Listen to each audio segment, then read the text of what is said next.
Meditar, podríem estar, penso, gravant hores i hores i segur que cada persona té la seva definició, no? Però per mi meditar és estar íntimament amb un mateix, de manera que ens puguem arribar a conèixer més bé. Connectar-se amb el seu interior i buscar la pau.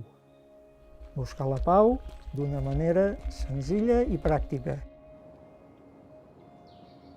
Es una forma de conectar contigo mismo y la conexión con el externo, conexión con la naturaleza, con el cielo, con el mar, que estamos ahora al mar, con todo lo que nos envuelta. Si bé en la meditació es poden donar lloc a moltes situacions, moltes emocions, llavors també és un moment de presència, és un moment d'un espai d'escolta on allò que s'estigui manifestant simplement s'observa, és una posició de testimoni.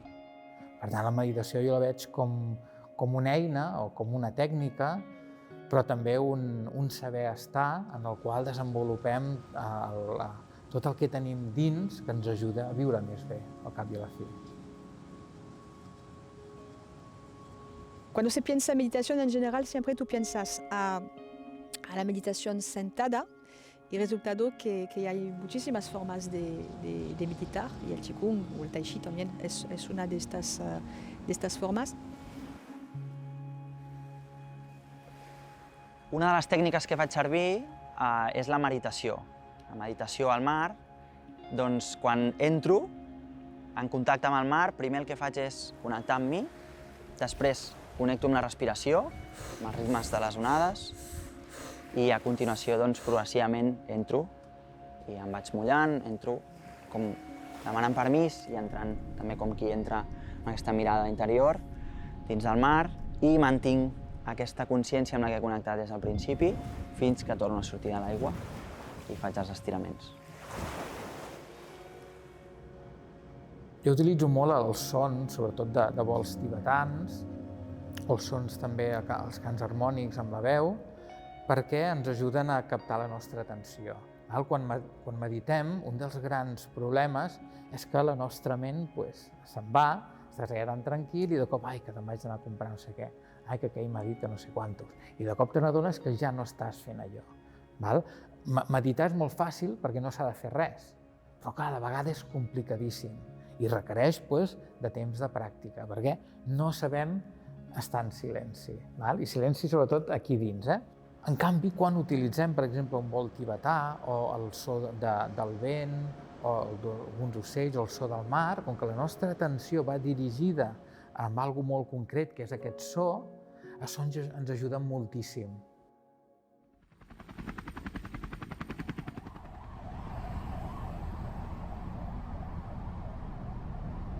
Necessitem fer aquestes pauses.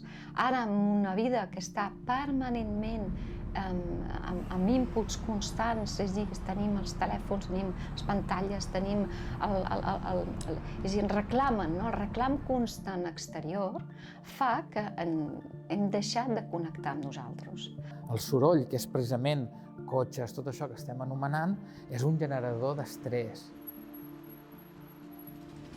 Clar, quan no hi ha temps de descansar, això acaba generant patologies que van sortint avui en dia degut a l'estil de vida, noves malalties, i és fruit d'aquest soroll.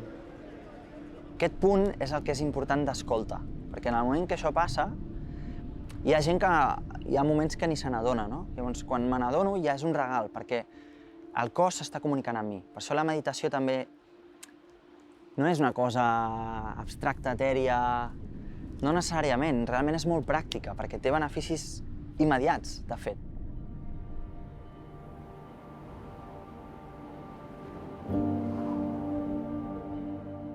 A vegades hi ha treballs i gent que parla del silenci, no? Hi ha grans plataformes que parlen que el silenci és incòmode, que quan et trobes amb una persona i s'instal·la el silenci sembla que no pugui ser. I en canvi és molt necessari. Precisament sempre se sol explicar el silenci a través de l'absència de so. I per mi és totalment el contrari. Quan entrem en un bosc o potser ens acostem al mar, el primer que fem és dir, uau, quin silenci, val? Que bé, quina tranquil·litat que hi ha aquí.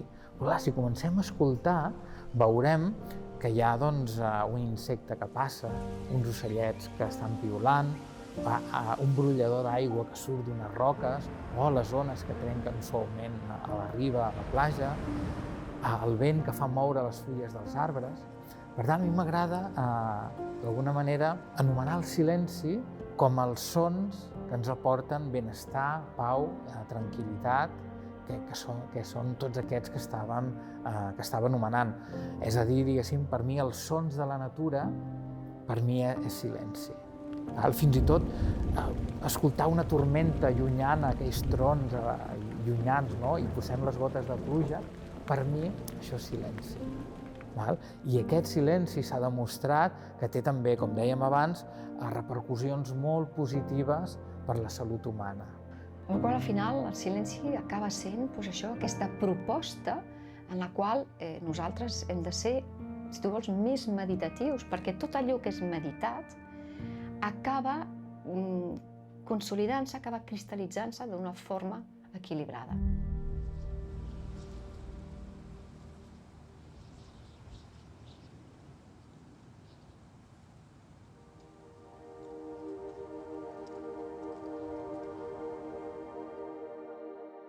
La natura són camps energètics on nosaltres hi som connectats.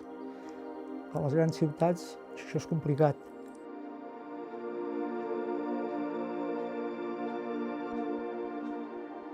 Certament que tot el que estem vivint tan atropelladament genera una espècie d'ansietat per tornar a les arrels.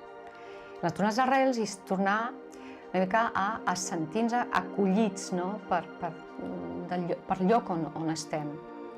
Sortim, no es tracta de quedar-nos aïllats, però la meditació ens permet valorar més allò que tenim també. Llavors, el fet de viatjar, el fet de sortir, expandir-nos, compartir, després ens fa valorar molt també allò que la nostra pròpia essència, no?